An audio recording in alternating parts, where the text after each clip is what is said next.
Hello everyone, this is Elisa Baum, Percona's Director of Product Marketing. We'll begin in just a second, but first I'd like to conduct a bit of housekeeping. Could you please raise your hand using the hand icon located in the GoToWebinar control panel to let me know if you can hear me? Can you hear me? Let's see. Do I see hands? Okay, great, thank you. Sorry about that.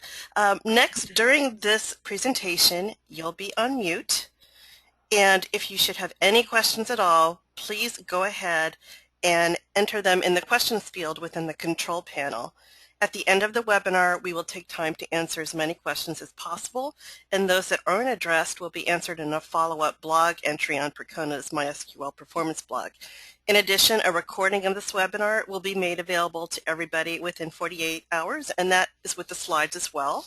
With that said, I'd like to thank you for attending today's webinar, MySQL 5.6 Full-Text Search Throwdown, being presented by Bill Carwin, who is the Senior Knowledge Manager for Percona's support team.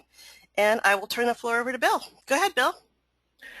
Thank you very much, Elisa. Welcome, everybody. My name is Bill Carwin, and we're going to be talking about full-text search solutions.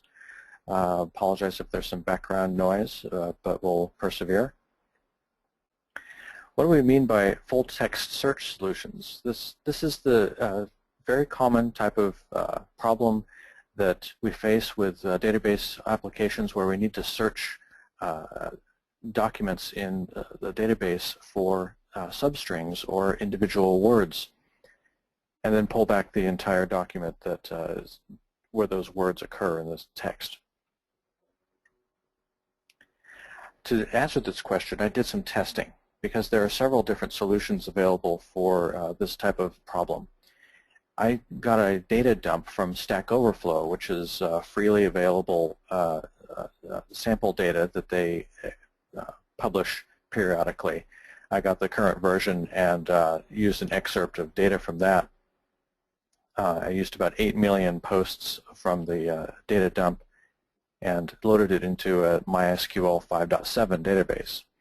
I tried out the 5.7 early release software just to see how performance was progressing and whether the improvements made in full-text search have been worthwhile.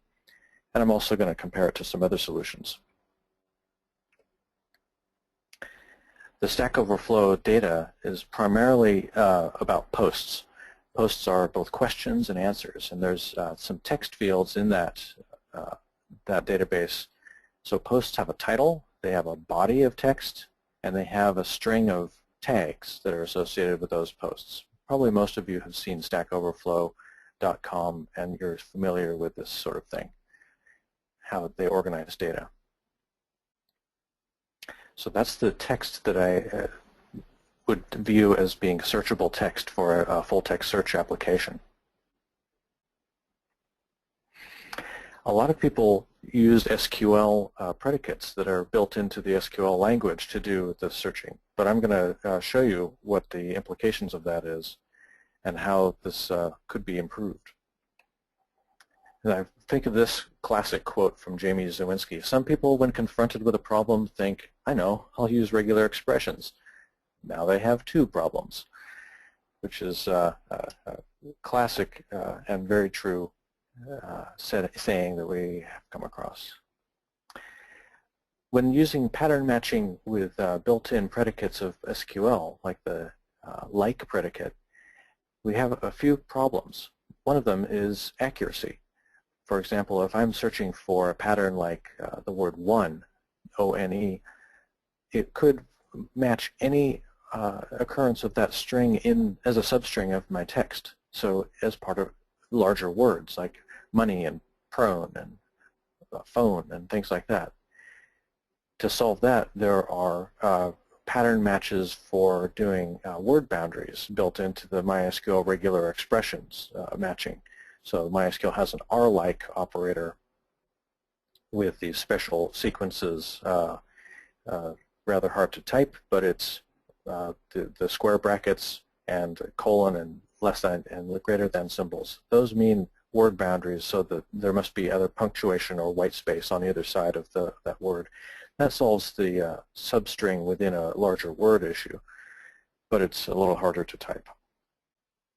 The greater issue, however, with using these types of pattern matching is performance. As we get larger and larger tables, the performance gets worse and worse. So in my test with 8 million rows, I looked for the word performance in each of these columns, and you can see the measurements that I took. 97 seconds for searching with the like predicate, or 655 seconds searching using regular expressions. Pretty much unacceptable. That goes without saying. Why is this so slow? Why can't it do a faster search? Well, to visualize that, I use the analogy of a telephone book. If I've got a entry in my telephone book, which is a full name of somebody with a phone number, even if I create an index on it, say I put in some names into that telephone book and then do a search. If the like predicate can do searches on the left portion of a name or a string, it can use the index to try to find those that are in the book in that fashion. So people whose last name is Thomas.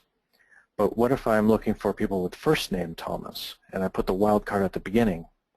Think of the telephone book again. How could you use the telephone book's search order to find people whose first name is Thomas? There would be no way, because you can't predict where the people named Thomas would lie. They could be anywhere in the phone book, and you essentially have to read the whole phone book cover to cover. That's the way that indexes work in MySQL as well. You can't search for a substring unless you're searching for the leftmost portion of that string. So there are other solutions, and I'll talk about each of those as we consider them. The full text in MyISAM storage engine has been around for a long time. Full text in InnoDB, Apache Solr, Sphinx Search, and also consider a design called Trigraphs. For full text in MyISAM, MyISAM tables have had this feature for a long time. It's just a special index type that you can declare as opposed to a B tree. It's a full text index. It has functions that are built into SQL that are well integrated. Being an index like any other, it maintains a state of always making sure the index is in sync with the data. So you don't have to do anything special to load the text into the full text index. It's automatically done every time you insert, update, or delete that data. It tries to balance out complexity of features versus the performance versus the space that it takes to store that index on disk. And as I said earlier, I did some tests with the current early release of the milestone release, they're calling it, of the MySQL Community Edition 5.7.5. Creating a full text index on my post text, I need to know which columns I'm going to be indexing in this way. The posts table, title, body, and tags are the ones that I'm going to index. And all I need is that full text keyword when I declare the create index statement. And it reads through the entire table, builds that index, and then it'll be available for subsequent queries. It took me on my machine 30 minutes, 10 seconds to build this index over 8 million rows. If probably ordinarily you would be building the index on an empty table and then gradually filling it as data comes in, and therefore the time taken is mitigated. But this would be how you would do it on a large table that's already been populated with text. I took a look at how much space there was taken up by this table after I created the index. We've got my posts table, my ISAM, rows 8 million, average row length 927 bytes. And it tells me the size of the data and the index length. I calculated the index length both before and after creating this index. And the delta symbol there, was about 2.50 gigabytes of increased space after adding this index. So relative to the 6.91 gigabytes for the data itself. using the full text index uses these two functions, match and against. You list the columns that are defined for your full text index and then match it against a quoted string, which is going to be your search terms, your query pattern that you're looking for. In the columns that you list for the match function, they have to have all the columns that you used when you defined the index and in the same order. Otherwise, it's not valid. So here's an example. I'm going to search for free text queries in my index, title, body, tags. Those are the columns of my full text index against the couple of words, MySQL performance. The search method happens in a couple of different modes, natural language mode and Boolean mode. And the algorithms that it uses for the search are slightly different, and the way you can search for words is slightly different in both. I won't cover all the details about that. It's easy to look up in the documentation, but we're interested in how it performs. In my case, after I did this index creation, and now I can use the match and against predicates, my time goes down to 183 milliseconds, which is a pretty good improvement over using the like predicate on the unindexed table. So this is quite a good improvement. I even ran this through the query profiler in MySQL. There's a profiler built in, and I was able to find out where it spent its time. So this is a breakdown of all the stages that the query went through and how much time it took in seconds in each stage. Most of them are in the milliseconds or even less microseconds scale. Where it spent the majority of its time is one line we see full text initialization, where it's actually opening the full text index and doing the search through it for the search terms that we have. So that's definitely the majority of the time spent. I mentioned the other mode, Boolean mode, where you can use Boolean expressions and even have words that you're looking for and words that you are excluding from the search results. So you have pluses and minuses for those. You just need to say in Boolean mode as part of the against pattern. In this case, the full text index was actually even more efficient. It reduced the search time down to 10 milliseconds for this over the same table. Same index, same table. And we can see in the profile that it actually has a very small amount of time spent in the full text initialization that was such a large part of the previous example. And here the largest number is a couple lines down, sending data, which just means that it's returning rows from the storage engine back to the SQL layer for further preparation into a result set. And even that is only 9 milliseconds, 9.5 milliseconds. So the Boolean mode is a lot more efficient than the natural language mode in this case. Full text index in InnoDB is a relatively new implementation that they created for MySQL 5.6, and it has been improving slightly since then. It's used very similarly to the MyISAM FULLTEXT Index. You declare the index the same and use the same functions match and against. So it's integrated with SQL queries very nicely.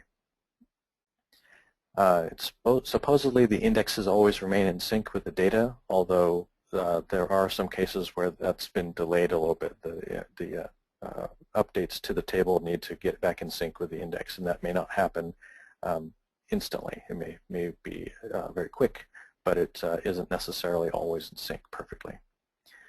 You can read some of the blogs from the developers about the implementation details if you're interested in this, about how they were developing this in 2011 in preparation for 5.6. And I did not find updated information about what they've done since then, but it has become more and more stable and reliable in the point releases of 5.6. And I'm testing, again, the same version of MySQL on the same server so we can compare the numbers, 5.75. Excuse me, 5.7.5. One of the issues that I ran into when testing the InnoDB implementation of the full-text index is that I was waiting and waiting and waiting for it to create that full-text index, and finally it crashed my MySQL server. This is something that actually happened to me during the 5.6 beta, so this is maybe out of date and this may be fixed. But it eventually lost the connection because the MySQL server restarted. The solution to this problem, I found out, was that the implementation of the full-text indexing in InnoDB requires that you make your primary key column named FTS_doc_ID explicitly. It must be that name. It actually has to be in all capital letters too, so you have to use the identifier delimiters, the back quotes, to make sure that it retains the case of your column name. So I had to change the name of my primary key column in my post table, and then the creation of the full-text index completed normally, and it took a very similar amount of time as the creation of a MyISAM full-text index. It's very strange that they have this restriction on the name of the primary key. The documentation even still states that if you don't have a column named FTS_doc_ID, it will create one for you that's invisible behind the scenes inside the table. Presumably they will address that in a future release and make it more flexible to allow us to choose our own primary key column name. But so far, don't know when that's going to happen. When I use show table status to find out how much space the index is taking up, I also see something strange about the InnoDB implementation. I have no other indexes in this table, just the clustered index for the data and no other indexes for this test table. And when I use show table status, I see that it says index length 0. Index length normally reports the size of secondary indexes aside from the primary. But here it says 0 because the full-text search index is stored differently from normal InnoDB B-tree indexes. It doesn't actually become part of the same table space. It's stored in additional files on disk. So I just did an ls on my disk and found out how the size of those files is, all the special system files named FTS this and FTS that in my data directory, and it shows up as 2.62 gigabytes on disk. So fairly similar. Remember the MyISAM index was 2.50. So it's a little bit larger, but not much larger. Usage of this index is very similar to the one in MyISAM.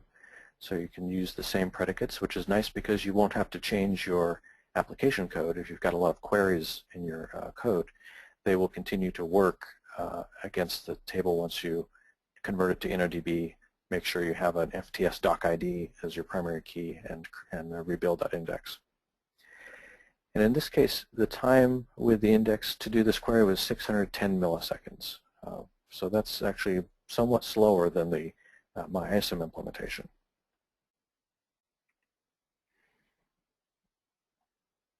In the profile, we see that the full-text initialization is again the largest single line item in this, and sending data is actually somewhat high as well. It took more time for it to copy rows from the storage engine up to the SQL layer. Also the same usage when you use Boolean mode. And I found that the performance was pretty similar in this case. A lot slower than the MyISAM index, but better than the natural language mode. 323 milliseconds. And again, full-text initialization accounts for the highest line item in the profile. So it's 313 milliseconds for the full-text initialization.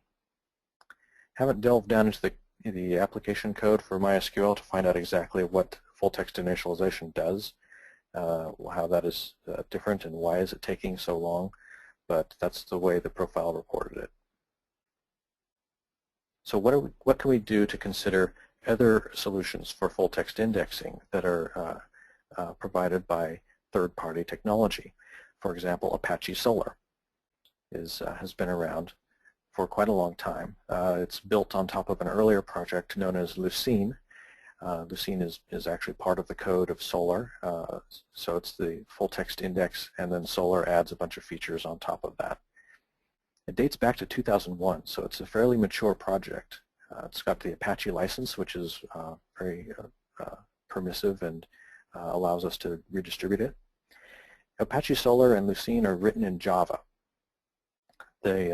So you do need to run a Java container or Java environment in order to use this technology. And you can use it side by side with MySQL, even on the same server, but it'll involve a Java container. Solr does include a Jetty Java container by itself, or you can download Tomcat or Resin and deploy it within those Java servlet containers. Solr is way more sophisticated than the simple match and against functions that we have in the full-text index in MySQL. There's a lot of capabilities of full-text searching, for example, stemming. So you can search for the word stem, and it will match it if you have the word stemming in your text. That's just an example. So it can know how to combine search words against larger words that are forms of the same word. Solr also has a lot of things like faceted search and things like that that allow you to do much more sophisticated things. But I'm not testing those. I'm just trying to test similar queries to those that we would normally do with the built-in full-text indexing in MySQL. And I'm using the current version, which is 4.10.1, and deployed in a Java 8 environment. To configure this, I had to edit several XML files. I had to configure a request handler for the Java container. So when I go to the /data-import request, it will invoke a specific class called the DatalmportHandler, and then configure that more fully with the Solr data-config.xml.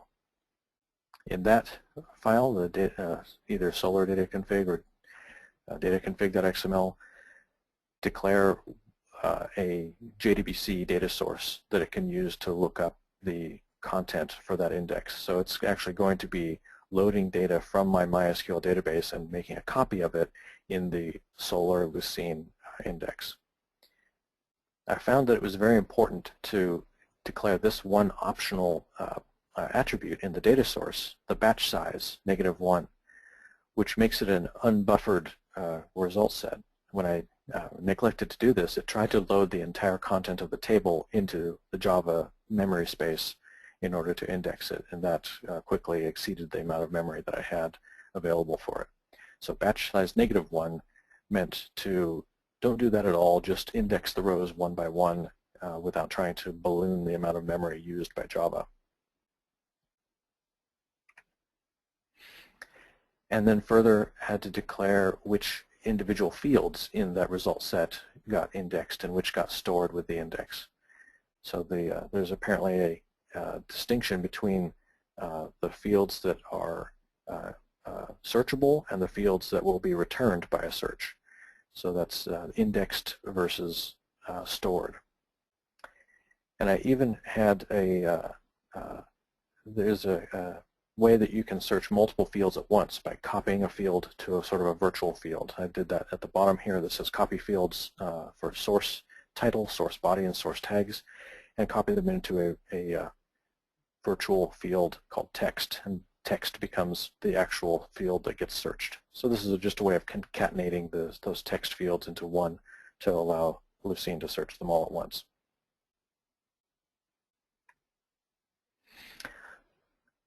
Solr has a web-based administration interface that you can use for doing the configuration setup and some test queries.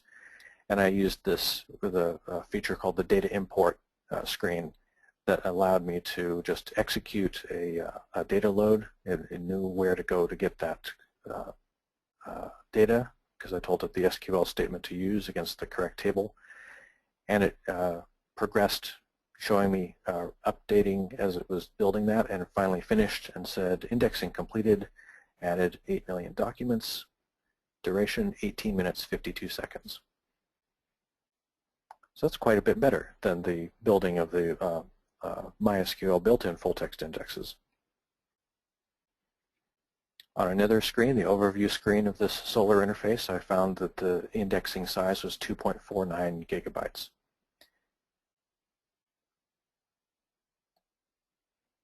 And doing some test queries revealed something interesting. The searching for different terms, in my tests, like MySQL and performance, and Perl and framework, and Ruby and crashing, I tried different terms, and I found that the time that it takes to do executing these search queries, even though they are all similar in structure, just a couple of different words, varied greatly. The time taken ranged from 60 milliseconds to 1700 milliseconds, and I could find that there was very little explanation for that. The other thing that I noticed is that if I search for the same keywords a second time, it comes back in 0 seconds. And it's very tiny on this screen, but you could probably see queue time, the arrow is pointing at 0, because that's an instance where I searched for the same words additionally. Solr has this built in. It's a little bit like the MySQL query cache in that it remembers which search terms have been searched for before and saves the results from that. So if you search for the same words again, it can just recall the results from the previous time. And as long as you don't update the content in the index, it will be able to return that result to you very quickly. So that's a nice optimization. I'm not sure how to explain the great variability in performance when you aren't relying on that cache, though, the 60 to 1700 milliseconds. So yes, the note about the query results are cached. Another solution, Sphinx Search. This is another open source project. You can find it at sphinxsearch.com. Also started in 2001, rather like the Apache Lucene project. This one was a GPL v2 license, so it's compatible with MySQL. It's written in C++, not Java. And there's an additional nice feature of Sphinx Search that it implements itself optionally as a storage engine for MySQL. So you could actually have a Sphinx index appear as a table in your show tables list, and you can query it with SQL to get results back, which is nice because you could use the same database connection from your application. You don't have to learn a different API or make a separate connection to your Sphinx server like you would with Apache Lucene.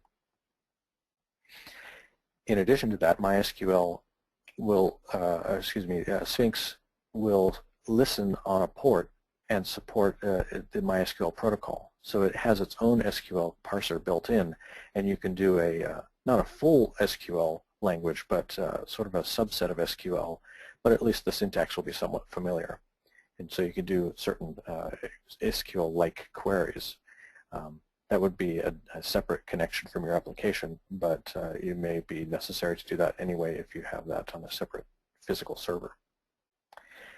Sphinx Search has a lot of other features for sophisticated types of searches, rather like Apache Lucene. But we're not going to get into those here. We're just going to talk about the types of ordinary queries for keywords. And I downloaded Sphinx Search 2.2.5, which as far as I could tell was the most recent one. Configuration was a little bit simpler than with Apache Lucene. I didn't have to edit multiple XML files. It was just a single sphinx.conf file. And I declare a data source, source src1 in my case, tell it the type. It will actually support a few other back-end types like Postgres and so on, but in this case I selected MySQL. The Sphinx implementation was on the same host, so my SQL host was just at localhost, put in the user and password. I have my database name and an SQL query that I use to fetch the relevant columns for the index. Optionally, you can also use an SQL query info, which says when it finds the ID for the results of the first search, it can pull back all the other columns from the same table and return the whole row to you. So you may not want to include all of the columns in the full text index, just those that are text in nature. But then it can also give you back the whole row info about the matching row. After I declare the data source, a little bit lower down in the same conf file, declare the index. And the minimal set of lines for that is just to say which data source are we using and where are we going to store this index. And I'm testing on Windows, so the index got stored in C:/Sphinx data.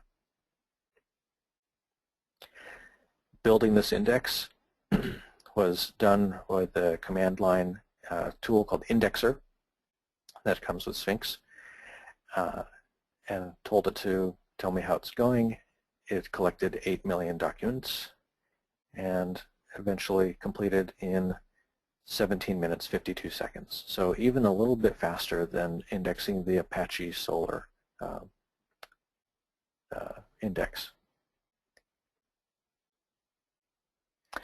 And I took a look at the file system and totaled up the amount of space that's taken by this index. Here's my C:/Sphinx data folder and highlighted all the files, and it told me that it was taking up 3.88 gigabytes. So a little bit larger than the indexes for the other solutions. There's some drawbacks for Sphinx that I saw, which were how do you add more documents to a given index, to an existing index. And it turns out that that's the only downfall of Sphinx, is that it's rather hard to incrementally add new data to the index, because adding even a little bit of data to that index is very expensive. It's practically as expensive as rebuilding the whole index from scratch. They have a couple of different solutions for this with Sphinx. One is the earliest solutions were to keep two indexes. If you had a Sphinx index that was 3.88 gigabytes in size, and then you have 24 more records to add to it, you may not want to do that. So their solution was create a second Sphinx index that is just for those additional new records. And therefore your application would need to be coded in a way to search two Sphinx indexes when it wants to find a full result. The second, the idea being it's very quick to create a small index on a few new rows. And then eventually you could schedule a time when you could merge the two indexes. And it's somewhat easy to merge two pre-built indexes into one. The second solution is in newer versions of Sphinx Search is what they call a real-time index, which is easy to add new records to, but it's hard to merge into a second Sphinx index. So the real-time index allows you to incrementally add new documents, but eventually you're going to have to rebuild your whole collection if you want to have one unified index. Again, the real-time index versus your index on older data, those would be two separate indexes that your application would have to code for searching.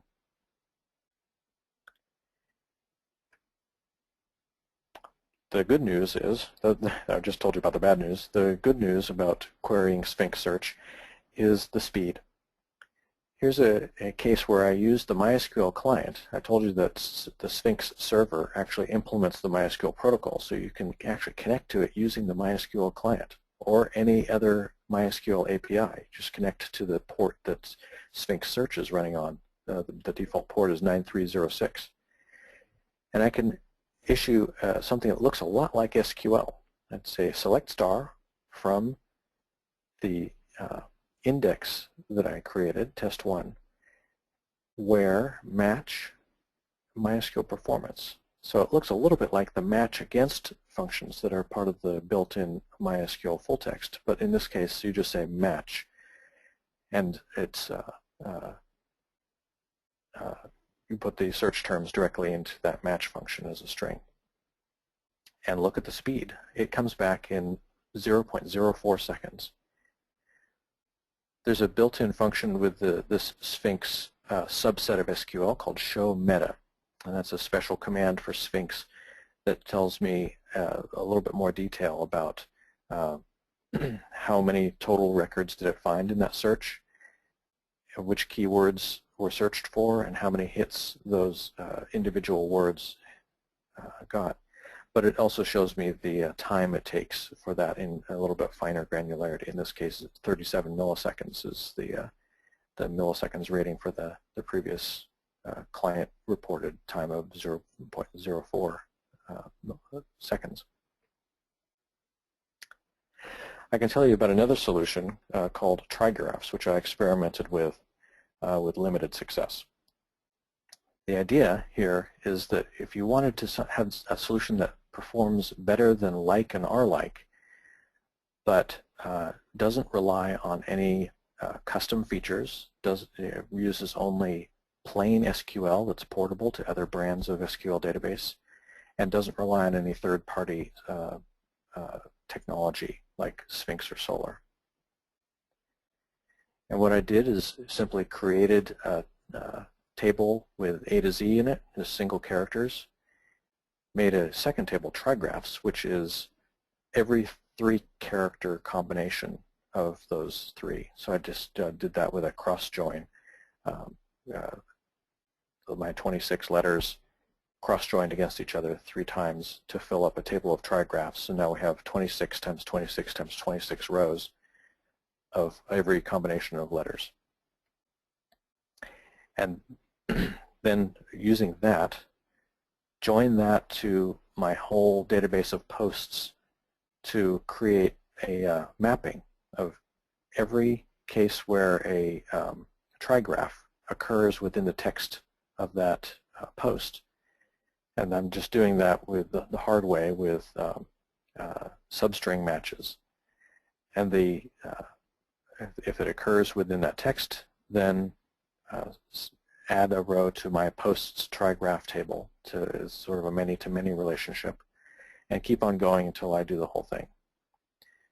The downside of this is that you end up with a very, very large table. I think I experimented on my posts data, and out of an 8 million row posts collection, I ended up with about 500 million rows of data in my posts trigraph table. That's a big usage of space, and it took many gigabytes to store that index.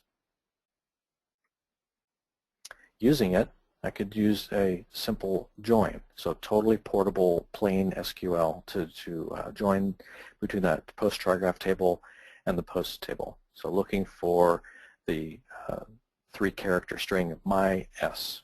So I'm hoping to find the MySQL word, but I know that if I narrow down the search to just those texts that have the word MYS in them somewhere in the text, it'll narrow down the search quite a bit. And I can add to that. I could also add additional substrings, 3-character substrings, so that I do another join to find those entries in the post-trigraph many-to-many table that have PER. So remember, my word that I was searching for was performance. And I can even add more cases of words that I'm looking for until I find a fairly narrow subset of the rows in that post-trigraph table that match all of those different conditions, and then make sure that of the subset of rows matched by those, it actually has the words MySQL and the word performance in there. Once I've narrowed down the search using the indexes, then the additional terms in the where clause are going to have to only be applied to a very small number of rows. The ultimate performance of this was not that impressive. This was a solution which his chief benefit is that it's portable to any other database that you may need, but it took a lot of space. It took a lot of time to create the index. It was much, much slower than those built-in full-text indexing solutions, and the performance of this query that I'm showing you on the screen now was not that impressive. It took several seconds to return the results. So we kind of discount the Trigraph solution, although it's interesting to have done the actual measurement to see what the results was. But let's recap, figure out who the winner is. Time to build index on the data. It looks like Sphinx Search is the winner, although you could also say that the like and r-like expressions took 0 time to build the index on the data because they don't use an index. And graphing that, we can see, relatively speaking, or visually, which is the winner here.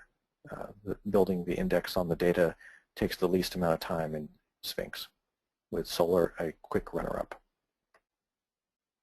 The amount of space required for the index storage is relatively similar for the first 3 options. Sphinx Search takes a bit more space, and likewise the like expression doesn't use an index, so there was no storage needed. It's worth pointing out that the like predicates might be okay if you know that you're going to do this search only once. The purpose of having an index is to make the searches be high performance when you need to do many of them. But if you were to be doing an ad hoc search over a database that you know you'll never need to do again, you're just searching for some historical entry, it would actually be quicker to run the like query once than to spend the time to build an index. And because we saw that the like query may have taken several seconds to go through that table, but it was much, much slower to build an index. So keep in mind your planned usage of this. Of course, we're hoping to be doing many queries, but if it's really just something you need to do today for the one time, that's okay.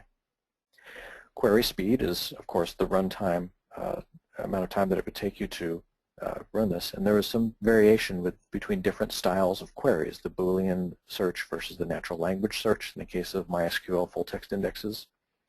The case we saw with Apache Solr having a great variance between searching for different keywords against the same data. And Sphinx Search, which was fairly consistent at about 37 milliseconds. Graphing the query speed, we can see the scale of the like queries was so high that it makes the other ones almost invisible at the very bottom of the graph. So let's change the scale of the graph. And the like performance goes way off the scale, but now we can see the others more clearly. And we see that MyISAM and InnoDB have some difference between the natural language and the Boolean search. Solr is a bit slower than those, and Sphinx is much faster than the average. The only thing that beats Sphinx is the Boolean mode of MyISAM.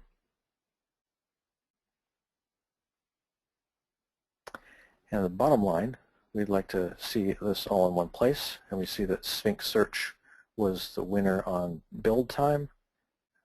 Apache Solr was the winner by a small margin in storage space, and the performance was won out by Sphinx Search by a pretty good margin at 37 milliseconds.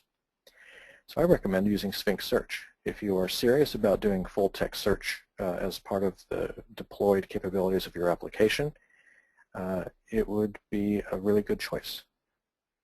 The only downside is that you need to run a separate piece of technology. If you need a solution that is all built into MySQL, you might want to stick with the full-text indexes, even though they are not ideal. They simplify your operations by just having one server. But also keep in mind that the Sphinx can be deployed in a manner that can be make your Sphinx index appear like it's a table in MySQL, so that may make it easier for the developers as well.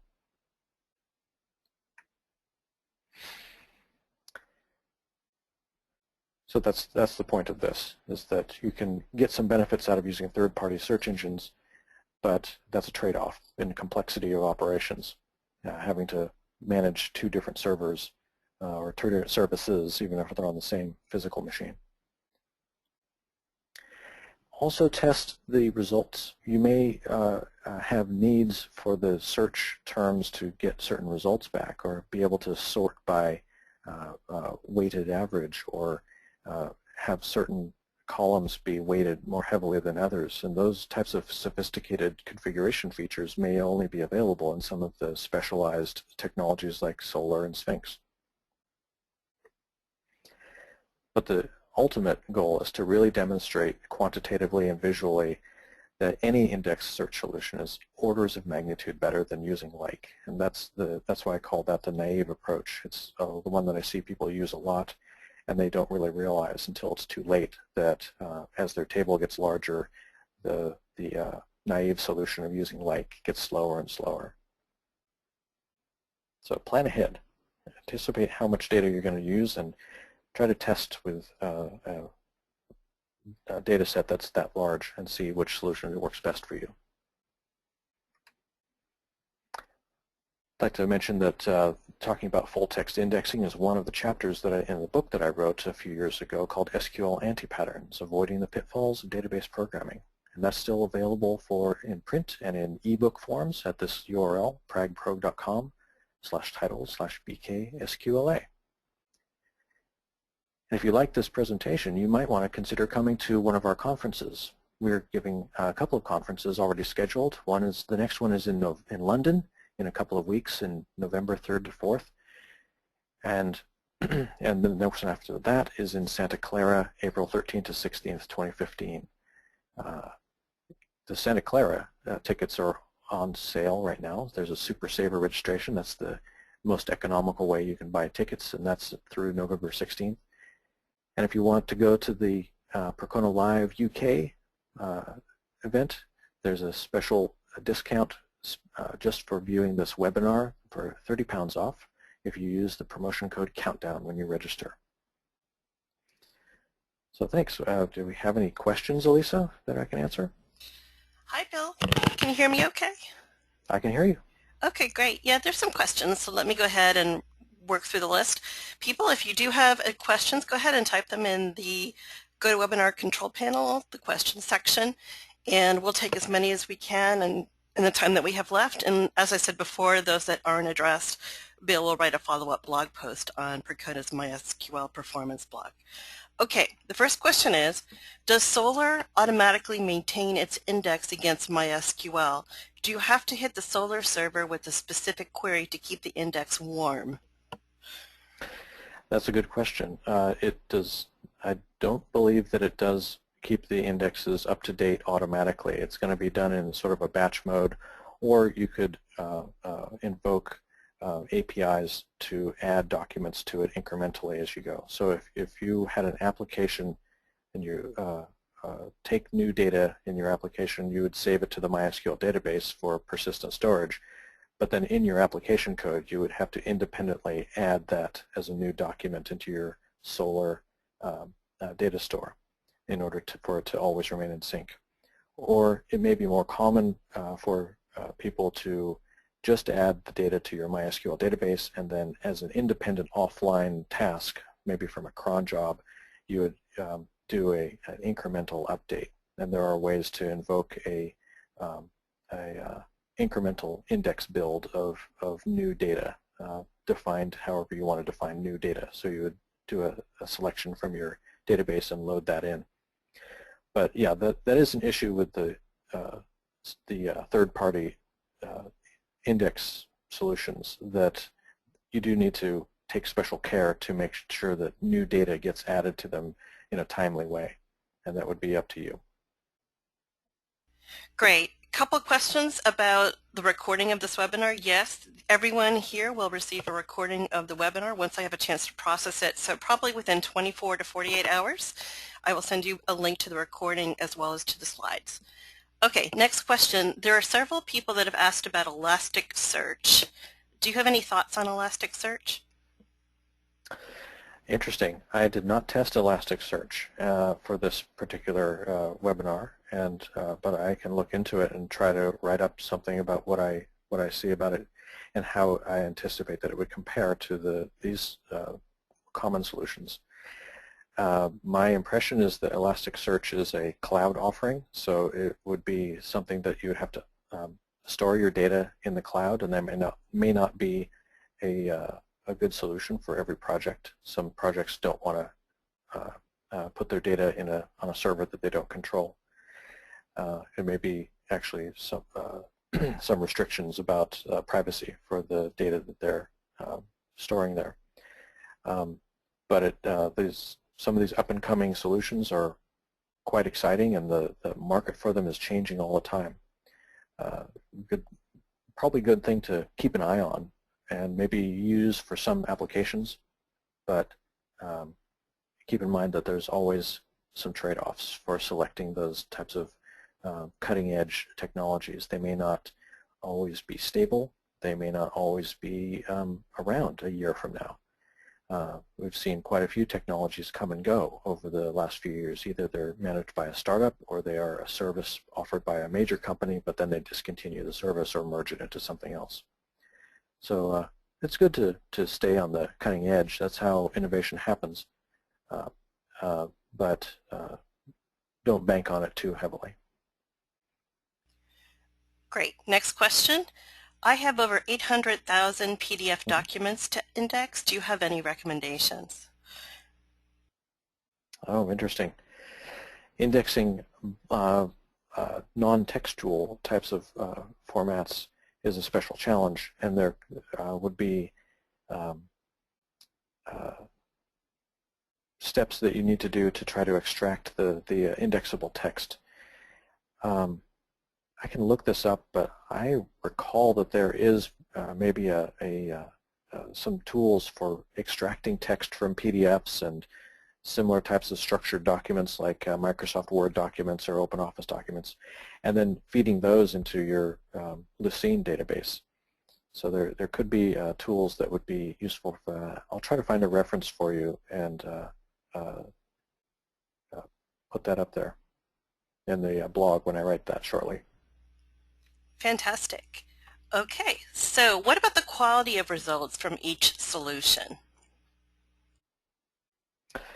Good question. One of my colleagues at Percona did some testing of the InnoDB FULLTEXT Search index when it was first coming out last year.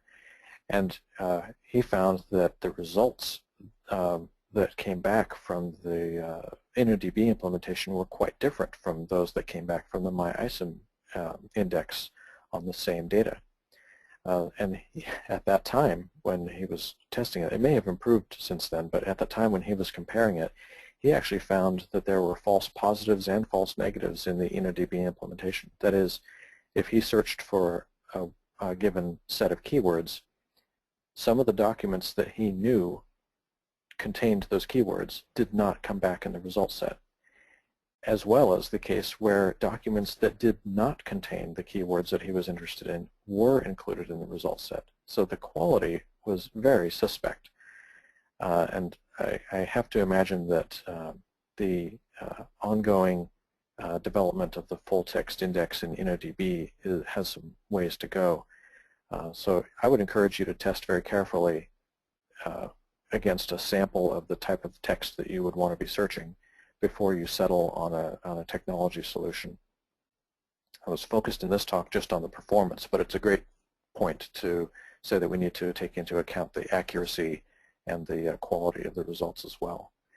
The accuracy is of the third-party solutions, Solr and Sphinx Search, is generally much better, and they also have a lot of options, so you can get weighted results and things like that. So for example, if you were searching for a keyword but you wanted to make sure that a document matches with much more relevance if that keyword occurs in the title versus the body of the text, you could actually have that flexibility and tune the weighted averages of whether a match is more important or more relevant in one of those source fields versus another. And likewise, there's a lot of other options for fine-tuning of the quality of the results in those specialized topics, specialized technologies. Okay, the next question. Let's see here. Asking for clarification, please can you clarify how do you maintain the Sphinx index in search with, how do you maintain the Sphinx index in sync with the data? Can it be in real time? Maintaining a Sphinx index in real time is difficult. Like what I described a few minutes ago with the Solr example, you would have to add new documents to the Sphinx index, and that would have to be an action that you would do in your application code. So as well as in doing an SQL insert into the normal InnoDB table where you store your canonical data, you would have to additionally do an insert into your Sphinx data. And the description that I had during the lecture was that this is actually quite difficult to do for a conventional Sphinx index to add one record to it. That's why they have a sort of a accessory index. They call it the real-time index. You still have to do a separate action to insert a new document to it, but it is much less expensive to do that incremental type of adding. And then you'd end up with two indexes. You'd end up with the conventional Sphinx index that is on the majority of your data, and then the real-time index, and your application would have to search both of them as you go. I don't know if there is a solution for doing a single search that spans both types of indexes and come back for that. Probably the folks from Sphinx are going to listen in on this webinar because they're very interested when Percona looks at their Sphinx search engine, and they may be able to add a comment on the blog about that. Okay, we have time for just a couple more questions, and Bill, there are several that we're not going to be able to get to, so look forward to a post from Bill that will address them. Yeah. Cool. Okay, so the next question is several questions about Percona Server. Is there a full-text search feature in Percona Server 5.6? The full-text features in Percona are those that are built into the upstream MySQL product. So it's the full-text index of the MyISAM and the full-text index of the InnoDB storage engines. As far as building in one of the third-party technologies, we don't have that built into Percona Server. But it's not difficult to install those other technologies separately. Just as you would, for example, install some complementary technologies like memcached or HA-proxy or the other types of technologies that are often going along with database infrastructure. It would just be another piece to install on your servers. Okay, and I think we have time for just one more question. What is your suggestion to use Sphinx Search in single or multiple column search not using full text? Not sure I understand the question fully. Okay. How I would use Sphinx Search, do you have something else? Did you want to clarify? Yeah, that's it for right now, unless the speaker can, the person who asked the question can add some clarification. What we'll do is I will send Bill the question and we can reach out to you and ask you for clarification, if that's okay. Oh, sure. Yeah, I'd be glad to. Okay, great. And then, so let's just do one more question here. Okay. Let's see. Which modules did you use with Sphinx? Did you use its built-in steamers and metaphone, p-package, etc.? Yes, I just did the built-in default installation of Sphinx. So I didn't try to add on any new modules or experimental implementations. I was just trying to do an out-of-the-box type of testing head-to-head with a little bit of tuning. I tried to be responsible about saying what types of configurations should I add to this to allocate some memory to that in a reasonable manner. Sometimes the out-of-the-box defaults are not sufficient, so I tried to read some guides on reasonable settings for, give it enough memory to do its job. And I think I did pretty well on that for both the Solr and the Sphinx, as well as for the MySQL. I tried to tune the index buffers and buffer pool and those sorts of things to try to make it as reasonable approximation of a production configuration as possible. Fantastic. But I'm not an expert on Sphinx, so yeah, that's about what I did. So thanks for that question. Okay, great. Well, audience, that's all the time we have today. We're at the top of the hour. And like I said before, I will send a recording of this webinar to everybody as well as links to the slide. And please look forward to a follow-up blog post from Bill on Percona's MySQL performance blog. With that said, Bill, thank you very much. Audience, thank you Thank very you, Lisa. much. Have a wonderful day, evening, or morning, depending on where you're calling in from. Take care, everybody.